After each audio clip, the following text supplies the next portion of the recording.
Qual a verdadeira razão do homem conseguir falar? Artigo escrito pelo professor Edgar Dias de Vasconcelos. Origem e evolução do homem sapiens. A África foi sem dúvida o único berço da humanidade. Lá originou a raça hoje existente em todo o planeta. Mas antes do homem se definir como sapiens, existiram diversas tipificações de hominídeos cujo desaparecimento foi misterioso. A primeira conclusão que se pôde ter, a origem do homem é negra. A trajetória normal é que todos os hominídeos se transformassem em sapiens, mas por algum motivo foram eliminados, sendo que a última tipificação de hominídeos que restou nos levou ao Homo sapiens, por diversas vezes esteve à beira de sua total extinção. Por pouco o mundo seria habitado apenas por animais irracionais. A história da evolução humana é complexa. No entanto, temos dados científicos irrefutáveis explicando como tudo aconteceu a cada passo dado ao longínquo tempo. Na verdade, não estava previsto pela lógica da evolução a origem do homem sapiens. A natureza era apenas para ser exatamente sem nenhuma espécie inteligente. O desenvolvimento da razão, sem dúvida, foi um erro da evolução, o que é muito comum acontecer certas imprevisões no mecanismo evolutivo. Estava previsto não nasceria o Homo sapiens e nem mesmo as tipificações de hominídeo. O homem sapiens surgiu ao meio dos hominídeos quase como um milagre, não divino. O que não era para ser conseguiu exatamente se programar evoluindo. O Homo, com a sua inteligência desenvolvida, nesse momento o planeta tomou nova tipificação. O que podemos dizer hoje pelos estudos científicos desenvolvidos pela biologia sintética, que os hominídeos e primatas tiveram um elo comum, entretanto não descende um do outro. O que é importante no entendimento da origem da vida é que um determinado momento surgiu sobre a Terra uma célula máter com vida e a mesma pelo mecanismo de replicação diversificou-se nas diversas formas de vida. A vida remonta-se a um núcleo comum, um único princípio, tem os mesmos fundamentos para a origem das diversas espécies pelo estudo comparativo do DNA.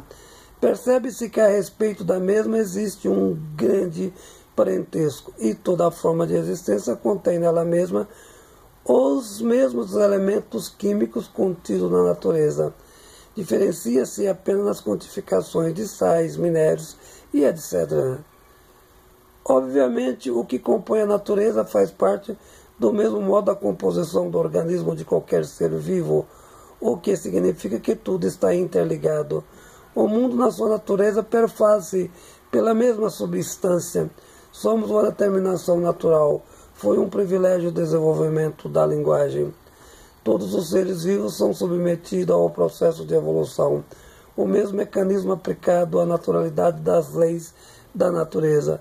Do mesmo modo que a matéria física se evolui, transformou-se também a vida e segue-se a destinação do mundo natural.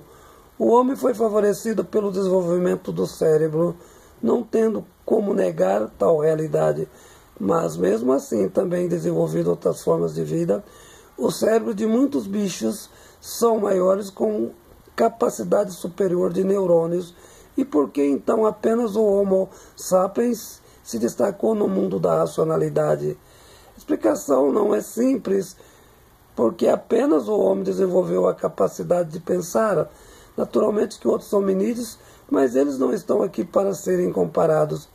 O homem, com a capacidade do pensamento, por meio de si mesmo, conseguiu traçar o seu ambiente e, consequentemente, o seu destino. Mas, se compararmos o homem sapiens com os demais hominídeos, eles tinham características semelhantes. A principal delas, o fenômeno do bipedismo. Mas como se explica a passagem de um símil ao fenômeno referido? A passagem do mundo da floresta arborizada à savana, com imensos espaços abertos para caminhar. O Homo, antes de definir como bípede, tinha de fato formato de símil. a estrutura da coluna, entre outras tipificações. Mas o esforço permanente de levantar a cabeça e enxergar a distância, ver seus devoradores com o objetivo de fugir, esse fato foi provocador da grande revolução no mundo animal. O esforço permanente conjugado à necessidade de distanciar-se do inimigo possibilitou ao longo dos anos ficar bípede, passo importante para o desenvolvimento da linguagem. A liberação das mãos para poder comer e construir ferramentas levou ao exercício da inteligência, mas antes o fato do homem caminhar eretamente criou internamente um dispositivo facilitador do som, responsável pelo fenômeno da linguagem. Naturalmente que o ato de caminhar de forma bipedalmente, deixando a cabeça erguida em direção ao corpo, ajudou na evolução do deslocamento da língua, sendo que a mesma, ficando livre na boca do Homo sapiens, propiciou a linguagem, fato ocorrido apenas com os hominídeos, devido à posição ereta. O conhecimento da origem humana segue-se ao caminho do estudo dos fósseis, mas modernamente, graças ao desempenho da biologia molecular, sabe-se por meio de pesquisas científicas do núcleo composto de diversas variáveis evolutivas, a prova relação muito próxima de DNA entre homens e símios. 20 milhões de anos originou um dos elos fundamentais da evolução, denominado de pungídeos. Do referido elo surgiram duas linhas, uma dos macacos, a outra dos humanos. 8 milhões de anos, uma possível variável entre os chimpanzés e os diversos hominídeos. Distinguiram-se 3 etapas fundamentais nesse momento evolutivo entendido: sapiens, algumas espécies de antropóides semelhantes ao Homo, adaptado ao meio ambiente. O que se pode afirmar quimicamente, o homem moderno é igual a um chimpanzé. A primeira característica do Homo erectus, com o cérebro já desenvolvido, com característica bípede, a capacidade de fabricação de ferramentas, pôde sair da África em direção à Europa e à Ásia.